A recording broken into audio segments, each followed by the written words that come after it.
જૂનાગઢમાં હોળીના દિવસે વ્યસન મુક્તિના સંદેશ સાથે યુવાઓ દ્વારા અનોખો કાર્યક્રમ કરવામાં આવ્યો હતો। જગન્નાથજી મંદિર પાસે 75 વર્ષથી હોળી પ્રગટાવવામાં આવે છે।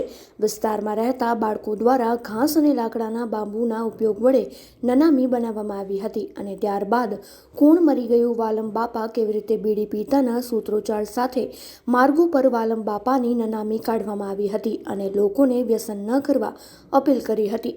વાલમ બાપા પાસે પોક મૂકી અંતિમ યાત્રાના કાલ્પનિક દ્રશ્ય દર્શાવાયા હતા। સૂત્રોચ્ચાર સાથે વ્યસન મુક્તિના જાગૃતિ અભિયાનમાં બાળકોથી લઈ સિનિયર સિટીઝનો પણ જોડાયા હતા। વ્યાસ ગંદ્રફળિયા જગન્નાથ મંદિર આવે ત્યાંના પૂજારી છું અને આ ગંદ્રફળિયાની અંદર આપણે 70 વર્ષથી આ હોળીનો ઉત્સવ ઉજવીએ છીએ અને આ હોળીના ઉત્સવની અંદર વાલમ બાપાની નનામી કાઢીએ છીએ।